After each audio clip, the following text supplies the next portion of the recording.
Throw out the rulebook, rip up the form book. 75 years of innovation continues in 2026. These are the biggest regulations changes in more than a decade. The most visible change? Active Aero. F1 cars will dynamically adjust the angle of their front and rear wing elements. In corners, the flaps are in corner mode, their default closed position to maintain grip. But on designated straights, drivers can engage straight mode, which opens the wings to reduce drag and increase top speed. It's available to every driver, every lap. Overall, the cars are shorter, narrower, and lighter. The wheelbase has been shortened, making them more agile and responsive for the drivers. And while the cars still sport their 18-inch tyres, they're narrower too. Underneath, it's a whole new story. The long Venturi tunnels are gone, replaced by flatter floors. That means less downforce but greater setup flexibility. Okay, let's close the gap to the leader.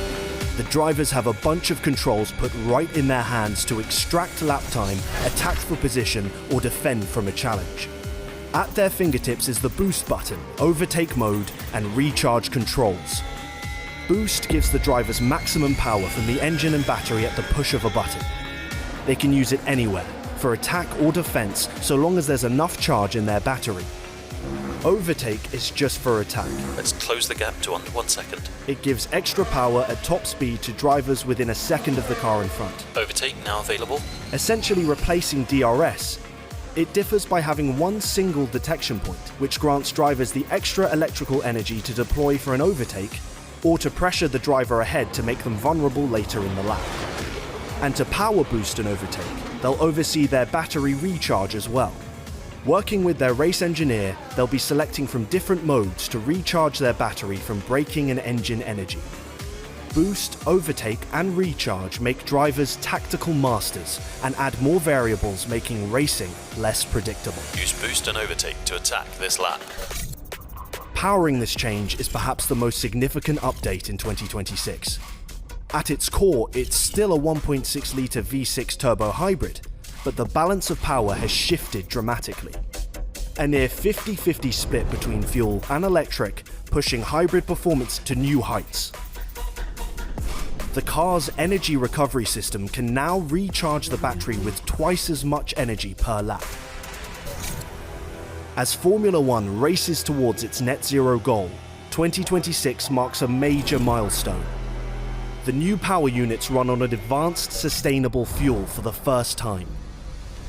It's made from cutting-edge sources like carbon capture, municipal waste, and non-food biomass. And it's independently certified to meet strict sustainability standards. Every regulation update brings safety enhancements, and 2026 is no different. The driver's survival cell and the roll hoop are strengthened to take 23% more load, roughly the weight of 9 family cars. This front section now separates in 2 stages. This gives drivers more protection in large crashes where there are secondary impacts after the first contact. And to reduce the chance of side impacts in low visibility, all cars will have mandatory lights on the side of the mirrors, in addition to the existing rear rain lights. So, how will the biggest F1 changes in 12 years change driving and racing in 2026? With less downforce, following another car through corners should be easier, but the cars themselves will be trickier to handle. Same power, less grip. Driver skill will be on display with them on the limit more often. The future of F1 is here, and it's going to be fast, fierce, and unforgettable.